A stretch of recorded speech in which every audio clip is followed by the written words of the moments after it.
Hello friends, எல்லாருக்கும் வணக்கம். இது உங்கள் செஸ் வாசம். இன்னைக்கு பாத்தீங்கன்னா நம்ம வந்து ஒரு 14 வயசான இன்டர்நேஷனல் மாஸ்டர் விளையாண்ட ஒரு சூப்பரான கேம் தான் பார்க்க போறோம். ஸோ இவர் பேர் பாத்தீங்கன்னா எடிஸ் க்ரூவல். இவர் வந்து ஃபிடே வேர்ல்டு கப் 2023ல ரவுண்ட் 1ல விளையாண்ட ஒரு சூப்பர் கேம் தான் இது. ஸோ இந்த கேம் பாத்தீங்கன்னா இவர் கரியர்லயே விளையாண்ட one of the best game கூட சொல்லலாம். அண்ட் அது மட்டும் இல்ல, இந்த கேம் மூலியமா எல்லாருடைய ஈர்ப்பும் இவர் மேல திரும்பிச்சு. ஸோ இவர் வந்து ஒரு இன்டர்நேஷனல் மாஸ்டர். ஸோ இவர் வந்து ஒரு கிராண்ட் மாஸ்டருக்கு அகைன்ஸ்டா இந்த கேம் வந்து விளையாண்டுருக்காரு. இந்த கேமுக்குள்ள போறதுக்கு முன்னாடி நம்ம சேனல் இன்னும் யாரும் சப்ஸ்கிரைப் பண்ணலாம், தயவு செஞ்சு சப்ஸ்கிரைப் பண்ணிக்கோங்க. வாங்க நம்ம இப்போ இமீடியட்டா கேமுக்குள்ள போயிடலாம். ஸோ ஃபர்ஸ்ட் ஒரு ஒயிட் பீசஸ் வச்சு ஹேண்டில் பண்ணிட்டு இருக்காரு. இந்த கேம் எப்படி ஸ்டார்ட் ஆகுதுன்னு பாத்தீங்கன்னா E4 ஸ்டார்ட் பண்றாரு. இப்போ E5, night F3, night C6, இப்போ பிஷப் B5, ரயல் ஓப்பஸ் ஓப்பனிங். இப்போ A6 ப்ளே பண்ணி இந்த பிஷப்பை சேஸ் பண்றாரு. இப்போ பிஷப் A4, நைட் F6. இந்த இடத்துல ஒரு கேசல் பண்ணிக்கிறாரு. இப்போ நைட் எக்ஸ் E4. இந்த இடத்துல நைட் எக்ஸ் E4 பாத்தீங்கன்னா ஒரு டெம்பரரியான பான் சாக் தான். நெக்ஸ்ட் உங்களுடைய ரூக்கை போட்டு நீங்க விட்ட பானை திரும்பி எடுத்துக்கலாம். ஸோ இதுல எந்த விதமான பிரச்சனையுமே கிடையாது ஒயிட்டுக்கு. இப்போ D4, பிஷப் E7. இந்த இடத்துல D4 ப்ளே பண்ணதுமே பிளாக் வந்து பிஷப் E7 ப்ளே பண்றாரு. சப்போஸ் இந்த இடத்துல வந்து பான் டெக்ஸ் பான் ப்ளே பண்றாருன்னு வச்சுக்கோங்களேன், நம்ம ரூக்கை வச்சு இந்த நைட்டை வந்து சூப்பரா பின் பண்ணலாம். ஸோ இந்த நைட்டை காப்பாத்துறதுக்கு பிளாக் வந்து F5 தான் ப்ளே பண்ணி ஆகணும். F5 ப்ளே பண்ணதுக்கு அப்புறமா பிளாக் உடைய கிங் உடைய பொசிஷன் வந்து வீக் ஆகும். And next night X D4 move வந்து ஒயிட்டுக்கு அவைலபிளா இருக்கு. இது மூலியமா பாத்தீங்கன்னா ஒயிட்டோடைய பொசிஷன் வந்து கொஞ்சம் ஸ்ட்ராங் ஆயிடும். அதனாலதான் பாத்தீங்கன்னா இந்த பொசிஷன்ல வந்து பான் டெக்ஸ் பான்லாம் வந்து பிளாக்கால ப்ளே பண்ண முடியாது. பிஷப் E7 ப்ளே பண்ணி அவருடைய கிங் சைட்ல இருக்கிற சேஃப்டியை வந்து அதிகப்படுத்திக்கிறாரு. அண்ட் நெக்ஸ்ட் கிங்கும் வந்து கேசல் பண்றதுக்கு ரெடியா இருக்காரு. இப்ப ரூக் E1. இப்ப ரூக் E1 ப்ளே பண்ணி இந்த நைட்டை வந்து சேஸ் பண்றாரு. இப்ப B5 ப்ளே பண்ணி பதிலுக்கு இந்த பிஷப்பை வந்து கவுண்டர் அட்டாக் பண்றாரு பிளாக். இப்ப பிஷப் B3. இப்ப பிஷப் B3 ப்ளே பண்ணதுக்கு அப்புறமா இந்த நைட்டுக்கு ஒரு அட்டாக் இருக்கு. அதனால இப்ப D5 ப்ளே பண்ணி இந்த நைட்டை வந்து சேஃப்கார்ட் பண்றாரு பிளாக். இப்ப D takes E5. D takes E5 மூலமா இந்த பானை வந்து பிளாக்கால கேப்சர் பண்ண முடியாது. ஒயிட்டுடைய நைட் வந்து கார்ட் பண்ணிட்டு இருக்காரு. இப்ப பிஷப் E6. இப்ப பிஷப் E6 ப்ளே பண்ணி அவருடைய பிஷப் வந்து பிளாக் வந்து டெவலப் பண்றாரு. C3. இந்த இடத்துல C3 ப்ளே பண்ணி ஒயிட்டுடைய லைட் ஸ்கொயர் பிஷப்க்கு ஒரு பிரீத்திங் ஸ்பேஸ் தராரு. இப்ப கேசல் பண்ணிக்கிறாரு பிளாக். இப்ப நைட் B D2. சோ எடிஸ் பாத்தீங்கன்னா இந்த இடத்துல அவருடைய பீசஸ வந்து டெவலப் பண்றாரு. இப்ப நைட் C5. இந்த இடத்துல நைட் எக்ஸ்சேஞ்ச பிளாக் வந்து விரும்பாம நைட் எடுத்துட்டு போயிட்டு C5ல போடுறாரு. இப்ப நைட் D4. ஸோ ஃபர்தரா ஒயிட் வந்து அவருடைய நைட்டை D4ல போட்டு சென்டர் ஆஃப் த போர்டுக்கு கொண்டு போறாரு. அண்ட் இந்த நைட்டையும் இந்த பிஷப்பையும் வந்து சேலஞ்ச் பண்றாரு. இப்ப இந்த நைட்ஸ் வந்து எக்ஸ்சேஞ்ச் ஆகுது. நைட்ஸ் எக்ஸ்சேஞ்ச் ஆனதுக்கு அப்புறமா இந்த நைட் வந்து ஃபயர்ல இருக்கு.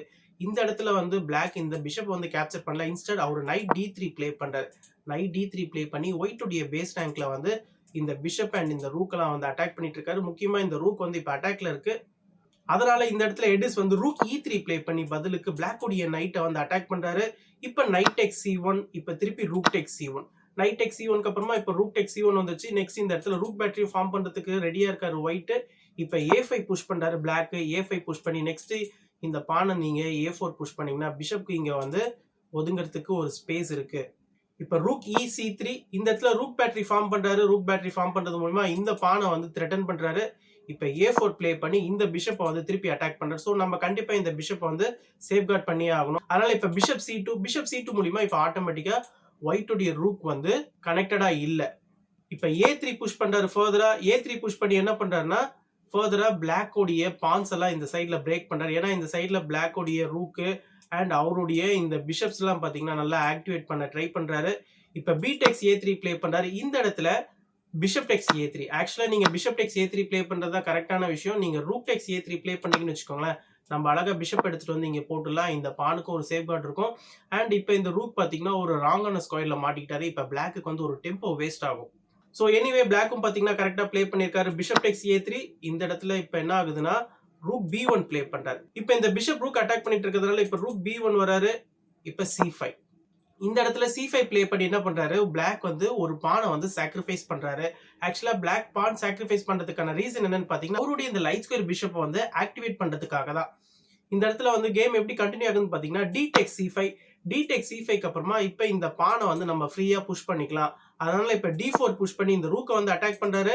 அண்ட் இப்ப பிளாக் உடைய இந்த லைட் ஸ்கொயர் பிஷப்பும் வந்து இந்த A2 பானை வந்து அட்டாக் பண்ணிட்டு இருக்காரு. சோ ஒரு பானை சாக்ரிஃபைஸ் பண்ணி அவருடைய பானையும் ஃபர்தரா ஃபார்வர்ட் பண்றாரு. அண்ட் நெக்ஸ்ட் அவருடைய இந்த லைட் ஸ்கொயர் பிஷப்பையும் வந்து ஆக்டிவேட் பண்ணி இந்த பானையும் வந்து அட்டாக் பண்ணிட்டு இருக்காரு.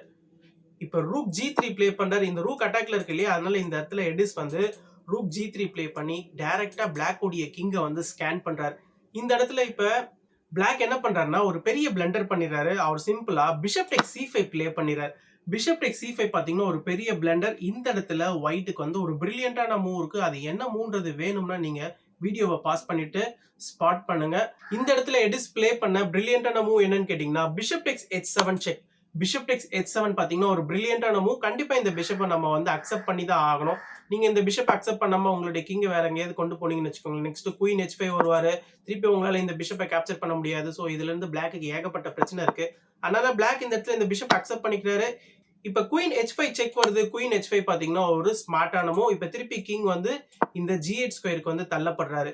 இப்ப கிங் G8 ஸ்கொயருக்கு தள்ளப்பட்டதுமே இந்த இடத்துல திருப்பி குயின் H6 பாத்தீங்கன்னா இன்னொரு ஒரு ஸ்மார்ட்டான மூவ். உங்களால இந்த பானை வச்சு குயினை கேப்சர் பண்ண முடியாது. இந்த பான் பின்ல இருக்காரு. And next queen Tex G7 வந்து செக்மேட் நம்ம த்ரெட்டன் பண்றோம். அதனால இந்த இடத்துல G6 ப்ளே பண்ணியே ஆகணும். G6 ப்ளே பண்ணி ஃபர்தரா இந்த ஸ்கொயர்ஸ் எல்லாம் பிளாக் வந்து வீக் பண்றாரு. ஒயிட் வந்து வீக் பண்ண வைக்கிறாரு அப்படின்னு நம்ம சொல்லலாம். இந்த இடத்துல இன்னொரு ஒரு ஸ்மார்ட்டான மூவ் ப்ளே பண்றாரு. அது என்ன மூவ்ன்றது வேணும்னா நீங்க திருப்பி வீடியோவை பாஸ் பண்ணிட்டு ட்ரை பண்ணி பாருங்க. சோ இந்த ஸ்மார்ட்டான மூவ் என்னன்னு பாத்தீங்கன்னா நம்ம நைட் E4 ப்ளே பண்றோம். நைட் E4 ப்ளே பண்ணி என்ன பண்றோம், நெக்ஸ்ட் நைட் எடுத்துட்டு வந்து இந்த F6 ஸ்கொயர்ல போடுறோம். நைட் F6 போட்டதுமே இந்த இடத்துல ஒரு சூப்பரான செக் வந்து த்ரெட்டன் பண்றோம். இந்த பிஷப்பையும் நம்ம வந்து கேப்சர் பண்றதுக்கு த்ரெட்டன் பண்றோம். சப்போஸ் இந்த இடத்துல பிளாக் வந்து வேற ஏதாவது ஒரு டம்பான மூவ் ப்ளே பண்றாருன்னு வச்சுக்கோங்க. சரி அவருடைய பிஷப் வந்து இங்க வந்து ஃபயர்ல இருக்கிறதுனால பிஷப் வந்து ரிவர்ஸ்க்கு கொண்டு போறாருன்னு வச்சுக்கோங்களேன். நம்ம வந்து நைட் F6 செக் தரலாம். நைட் F6 மூலியமா நீங்க இந்த இடத்துல உங்களுடைய கிங்கை வந்து எங்கேயுமே கொண்டு போக முடியாது. ஏன்னா இந்த இடத்துலயும் குயின் வந்து கிங்கை வந்து கண்ட்ரோல் பண்ணிட்டு இருக்காரு. சோ கண்டிப்பா நீங்க இந்த நைட்டை கேப்சர் பண்ணி தான் ஆகணும். இப்போ உங்களுடைய குயின் போயிடும். அண்ட் அது மட்டும் இல்ல இந்த G7ல இருக்கிற செக்மேட்டையும் உங்களால தடுக்கவே முடியாது. அதனால இந்த பொசிஷன்ல பிளாக்கு இருக்கிற ஒரே டிஃபென்ஸ் என்னன்னு பாத்தீங்கன்னா பிஷப் எடுத்துட்டு வந்து அழகா இந்த E7ல போட்டு இந்த F6 ஸ்கொயரை அவர் டிஃபெண்ட் பண்ணியே ஆகணும். இந்த இடத்துல திருப்பி இன்னொரு ஒரு பிரில்லியன்டான மூவ் ப்ளே பண்றாரு ஒயிட். அது என்ன மூவ்ன்றது வேணும்னு நீங்க திருப்பி வீடியோவை பாஸ் பண்ணிட்டு ட்ரை பண்ணி பாருங்க. அவருடைய ரூக்கை வந்து F3க்கு கொண்டு வராரு. ரூக்கை F3க்கு கொண்டு வந்து மேலும் இந்த F6 ஸ்கொயர்ல வந்து பிரஷரை அதிகப்படுத்துறாரு. இப்பயும் நீங்க வந்து வேற ஏதாவது ஒரு டம்பான மூவ் ப்ளே பண்றீங்கன்னு வச்சுக்கோங்களேன். இந்த இடத்துல என்ன ஆகும்னா நம்ம நைட் F6 செக் தரலாம். நைட் F6 செக் மூலியமா இப்ப கிங்கால எங்கேயுமே நவர முடியாது. நீங்க பிஷப் வச்சு தான் கேப்சர் பண்ண முடியும். இப்ப ரூக் டெக்ஸ் பிஷப் ப்ளே பண்ணக்கூடாது. சிம்பிளா நம்ம பான் டெக்ஸ் பிஷப் ப்ளே பண்ணணும். பான் டெக்ஸ் பிஷப் மூலியமா நம்ம இந்த இடத்துல வந்து செக்மேட் த்ரெட்டன் பண்றோம் G7 ஸ்கொயர்ல. சோ கண்டிப்பா இந்த செக்மேட்டை தடுக்கணும்னா உங்களுடைய குயின் வந்து இங்க விட்டு கொடுத்து தான் ஆகணும். உங்களுடைய குயினை நீங்க விட்டு கொடுத்தாலே போதும். இந்த கேம் வந்து ஈஸியா ஒயிட் வந்து ஃபினிஷ் பண்ணிடலாம். சோ அதனால இந்த ரூக் F3 பாத்தீங்கன்னா ஒரு பிரில்லியன்டான மூவ். இந்த இடத்துல நீங்க நினைக்கலாம், ஓகே நம்ம இந்த பானை வந்து புஷ் பண்ணிக்கலாமே. இந்த பானை புஷ் பண்ணி நம்ம ஃபர்தரா இந்த ரூக்கை வந்து டிஃபென்ஸ்க்கு கொண்டு வரலாமே நீங்க நினைக்கலாம். பட் சிம்பிளா பாத்தீங்கன்னா குயின் டெக்ஸ் G6 செக் அவைலபிளா இருக்கு. இப்ப கிங் வந்து H8 தான் வந்து ஆகணும். கிங் H8 வந்ததுக்கு அப்புறமா நம்ம என்ன பண்ணிக்கலாம்னா நம்மளுடைய குயின் எடுத்துட்டு வந்து H5ல ஒரு சூப்பரான செக் தரலாம். இப்ப திருப்பி கிங் வந்து G8 வராருன்னு வச்சுக்கோங்களேன். நம்ம திருப்பி இப்ப ரூக் G3 செக் தரலாம். ரூக் G3 செக்குக்கு அப்புறமா நீங்க உங்களுடைய பிஷப் வச்சு தான் பிளாக் பண்ண முடியும். இது பாத்தீங்கன்னா ஒரு சூப்பரான செக்மேட். ஏன்னா உங்களுடைய கிங்கால எங்கேயுமே மூவ் பண்ண முடியாது. இப்ப நீங்க உங்களுடைய பிஷப் வச்சு பிளாக் பண்ணாலுமே ரூக் டெக்ஸ் G4 பாத்தீங்கன்னா ஒரு சூப்பரான செக்மேட். சோ அதனால உங்களால கண்டிப்பா இந்த F ஆன வந்து புஷ் பண்ணி டிஃபெண்ட் பண்ண முடியாது. ஏன்னா எனிவே குயின் டெக்ஸ் G6 மூவ் வந்து அவைலபிளா இருக்கு. சோ இது வந்து ஒரு இமிடியேட்டான ஒரு மேட்டிங் த்ரெட்ல கொண்டு போய் முடிஞ்சிடும். சோ ரூக்கு கிட்ட இருந்து இந்த F6 ஸ்கொயரை காப்பாத்துறதுக்காக இந்த இடத்துல இப்ப பிளாக் ஆக்சுவலா கேம் என்ன ப்ளே பண்றாருன்னா பிஷப் F5 ப்ளே பண்ணி இந்த ரூக்கை வந்து கம்ப்ளீட்டா பிளாக் பண்றாரு. இந்த ரூக்கை கம்ப்ளீட்டா பிளாக் பண்ணதுக்கு அப்புறமா இந்த இடத்துல திருப்பி ஒயிட் வந்து ஒரு பிரில்லியன்டான மூவ் ப்ளே பண்றாரு. அது என்ன மூவ்ன்றது வேணும்னா நீங்க திருப்பி வீடியோ பாஸ் பண்ணிட்டு ட்ரை பண்ணி பாருங்க. ரூக் டெக்ஸ் பிஷப் பாத்தீங்கன்னா இன்னொரு ஒரு பிரில்லியன்டான மூவ். இந்த இடத்துல ரூக்கையே வந்து சாக் பண்றாரு. Exchange sac. இந்த ரூக்கை உங்களால அக்செப்ட் பண்ணிக்க முடியாது. இந்த ரூக்கை நீங்க அக்செப்ட் பண்ணிட்டீங்கன்னு வச்சுக்கோங்களேன். இப்பயும் நைட் F6 செக் வரும். நைட் F6 செக் மூலியமா இப்ப கிங்கால எங்கேயுமே மூவ் பண்ண முடியாது. பிஷப் டெக்ஸ் நைட் தான் ப்ளே பண்ணி ஆகணும். இப்ப பான் டெக்ஸ் பிஷப் மூலியமா திருப்பி இந்த இடத்துல G7 ஸ்கொயர்ல வந்து செக்மேட் உங்களால தடுக்க முடியாது. நீங்க வேணும்னா உங்களுடைய குயினை தான் விட்டு கொடுத்தாகணும். உங்களுடைய குயினை நீங்க விட்டு கொடுத்ததுக்கு அப்புறமா இந்த கேம்ல வந்து ஈஸியா ஒயிட் வந்து கேமை ஃபினிஷ் பண்ணிடலாம். சோ அதனால இந்த பொசிஷனை பொறுத்த வரைக்கும் பிளாக் என்ன பண்றாருன்னா அவருடைய ரூக்கை வந்து இந்த A6 ஸ்கொயர்ல போட்டு இங்க டிஃபென்ஸ்க்கு கொண்டு வராரு. திருப்பி இந்த இடத்துல ஒரு ஃபைனல் பஞ்ச் தராரு ஒயிட். அது என்ன பஞ்ச்னா ரூக் எடுத்துட்டு வந்து F3ல போடுறாரு. ரூக் F3 பாத்தீங்கன்னா இன்னொரு ஒரு ஸ்மார்ட்டான மூவ். ரூக் F3 எதனால ஸ்மார்ட்டான மூவ் நீங்க கேட்டீங்கன்னா நெக்ஸ்ட் நம்ம ரூக் எடுத்துட்டு வந்து H3ல போட்டு இந்த இடத்துல ஒரு சூப்பரான செக்மேட் வந்து த்ரெட் பண்ணலாம்.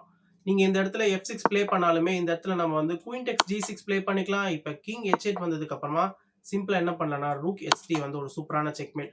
சோ எனிவே உங்களால வந்து F பானை வந்து தொடவே முடியாது. நான் ஆல்ரெடி சொன்ன மாதிரி நீங்க ரூக் எக்ஸ்சேஞ்ச் கேட்டாலுமே இந்த இடத்துல சிம்பிளா ரூக் H3 ப்ளே பண்ணிக்கலாம். ரூக் H3க்கு அப்புறமா நெக்ஸ்ட் வந்து இந்த குயின் வந்து இந்த இடத்துல செக்மேட் பண்றதுல உங்களால தடுக்கவே முடியாது. குயின் H7 இல்லனா குயின் H8 பாத்தீங்கன்னா செக்மேட்டை வந்து பிளாக்கால ஸ்டாப்பே பண்ண முடியாது. ஸோ நம்ம முக்கியமா பார்க்க வேண்டிய விஷயம் என்னன்னு பார்த்தீங்கன்னா, பிளாக் வந்து இந்த இடத்துல வந்து ஒரு பெரிய பிளெண்டர் பண்ணதுலேருந்து தான் ஒயிட்டோடைய பிரில்லியன்ஸியே ஸ்டார்ட் ஆச்சு. இந்த இடத்துல பிளாக் பிளெண்டர் பண்றதுக்கு பதிலா பிளாக்குக்கு கரெக்ட்டான டிஃபென்ஸ் நீங்க என்னன்னு கேட்டீங்கன்னா, நம்ம D3 ப்ளே பண்ணிக்கலாம். D3 ப்ளே பண்ணதுக்கு அப்புறமா பிஷப் டேக்ஸ் பான் நீங்க திருப்பி ப்ளே பண்ணீங்கன்னு வச்சுக்கோங்களேன். இந்த இடத்துல சிம்பிளா இப்ப பிஷப் டேக்ஸ் C5 ப்ளே பண்ணிக்கலாம். பிஷப் டேக்ஸ் C5 மூலியமா நம்ம வந்து இந்த F2 பான வந்து ஹை பண்ணிட்டு இருக்கோம். இப்ப நீங்க வந்து பிஷப் டேக்ஸ் H7 நீங்க ப்ளே பண்ணீங்கன்னு வச்சுக்கோங்களேன். இப்ப குயின் டேக்ஸ் H7, இப்ப குயின் H5 செக், இப்ப கிங் வந்து பின்னாடி போறாரு. இப்ப திருப்பி நம்ம அதே வேரியேஷன் போறோம்னு வச்சுக்கோங்களேன். இப்ப திருப்பி குயின் வந்து இந்த H6 ஸ்கொயருக்கு வந்து செக்மேட் வந்து த்ரெட்டன் பண்றாரு. இப்ப நீங்க G6 புஷ் பண்றீங்க. இப்ப திருப்பி நைட் E4க்கு வந்து நைட் வந்து இந்த F6 ஸ்கொயரை வந்து த்ரெட்டன் பண்றாருன்னா, நீங்க சிம்பிளா என்ன பண்ணிக்கலாம்னா, இந்த இடத்துல பிஷப் டேக்ஸ் பான் ப்ளே பண்ணலாம். பிஷப் டேக்ஸ் பான் ப்ளே பண்ணதுக்கு அப்புறமா கூட இந்த இடத்துல நீங்க கண்டிப்பா இந்த பிஷப் வந்து கேப்சர் பண்ணி தான் ஆகணும். இப்ப என்ன ஆகும்னா, உங்களுடைய குயினை வச்சு ஒரு சூப்பரான செக் தரலாம். குயினை வச்சு செக் குடுத்ததுக்கு அப்புறமா, நெக்ஸ்ட் நம்ம இந்த பான வந்து கிராப் பண்ணிக்கலாம். இந்த பான கிராப் பண்ணது மூலியமா இங்கே வந்து ஒரு சூப்பரான டிஃபென்ஸ் கிடைக்கும். பட் எனிவே இந்த டிஃபென்ஸும் பார்த்தீங்கன்னா, பிளாக் வந்து ரொம்ப அக்யூரேட்டா ப்ளே பண்ணணும். ஸோ இந்த டிஃபென்ஸ்லாம் ஒரு பக்கம் இருக்கட்டும். பட் என்னதான் இருந்தாலும் ஒயிட்டோடைய பிரில்லியன்ஸிய பத்தி இந்த கேம்ல நம்ம வந்து பேசியே ஆகணும். ஸோ பிஷப் டேக்ஸ் H7க்கு அப்புறமா அவர் ப்ளே பண்ண எல்லா மூவ்ஸுமே பார்த்தீங்கன்னா, ரொம்பவே ஒரு சூப்பரான மூவ்ஸ். ஸோ அது மூலியமா ஃபர்ஸ்ட் கேம்லயே வந்து அவரு கேம வந்து ஸ்டைலிஷா வந்து வின் பண்ணியிருக்காரு. இந்த கேம பத்தின உங்களுடைய கருத்துக்கள நீங்க கண்டிப்பா கமெண்ட் செக்ஷன்ல மென்ஷன் பண்ணுங்க. அண்ட் இத்தோட நான் இந்த வீடியோ முடிச்சுக்கிறேன். ஃபைனலா நான் சைன் அப் பண்றதுக்கு முன்னாடி நம்ம சேனல இன்னும் யாரும் சப்ஸ்கிரைப் பண்ணலனா தயவு செஞ்சு சப்ஸ்கிரைப் பண்ணிக்கோங்க. Thank you.